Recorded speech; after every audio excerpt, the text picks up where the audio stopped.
उत्तरकाशी की सिलक्यारा टनल में 41 मजदूरों को फंसे हुए 8 दिनों का समय बीत चुका है। कई रेस्क्यू टीमें मजदूरों को टनल से सुरक्षित निकालने में लगी हुई हैं। कई कोशिशों के बाद भी अभी तक एक भी मजदूर को सुरंग के बाहर नहीं निकाला जा सका है। कभी तकनीकी दिक्कत या कभी लैंडस्लाइड की वजह से रेस्क्यू ऑपरेशन को रोकना पड़ा है।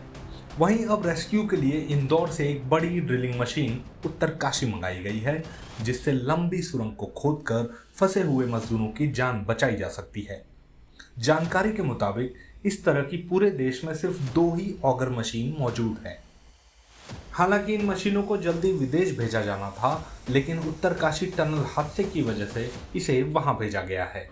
आपको बता दें, इंदौर से उत्तरकाशी भेजी गई ये मशीनें काफी शक्तिशाली हैं।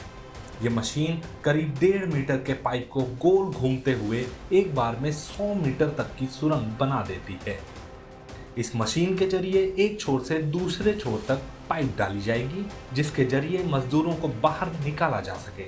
जानकारी के मुताबिक इस मशीन के जरिए रेस्क्यू ऑपरेशन शुरू कर दिया गया है।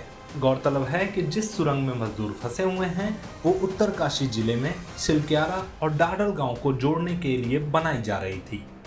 टनल से मजदूरों को निकालने के लिए कई स्तर पर काम किया जा रहा है और इसमें कई वैज्ञानिक, इंजीनियर, देश विदेश के टनल एक्सपर्ट्स के साथ साथ कई टेक्निकल टीमें भी लगी हुई हैं।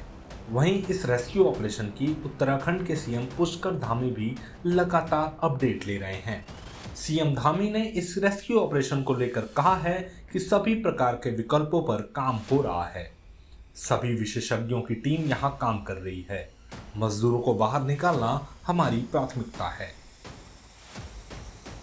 सभी प्रकार के जितने भी विकल्प हैं उन सभी विकल्पों पर काम हो रहा है और सभी विशेषज्ञों की टीमें यहाँ पर काम कर रही है। जितनी भी विशेषज्ञता है सभी लगाई जा रही है। हमारे प्रधानमंत्री आदरणीय नरेंद्र मोदी जी के निर्देशन में, उनकी मॉनिटरिंग में लगातार इस पर काम चल रहा है।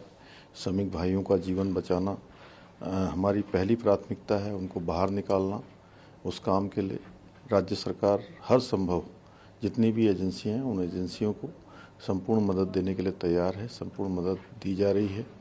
हम भगवान से प्रार्थना करते हैं कि जल्दी से जल्दी वो आएँ, क्योंकि उनका वास्तव में समय बीतने के साथ साथ उनकी परेशानियां बढ़ रही हैं। भारत सरकार के माननीय मंत्री नितिन गडकरी जी भी आ रहे हैं, तो मैं उनके साथ वहां जा रहा हूं। जानकारी के मुताबिक टनल में फंसे मजदूरों में से कई की अब टनल के अंदर तबीयत खराब होने की भी बातें सामने आ रही हैं, जिसके बाद वहां मौजूद मेडिकल टीमों ने अंदर दवाइयां भी भेजी हैं।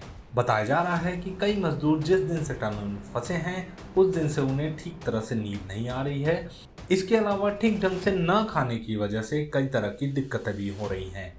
पिछले 8 दिनों से टनल में फंसे मजदूरों के परिवार वाले भी रेस्क्यू ऑपरेशन को लेकर कई सवाल उठा रहे हैं।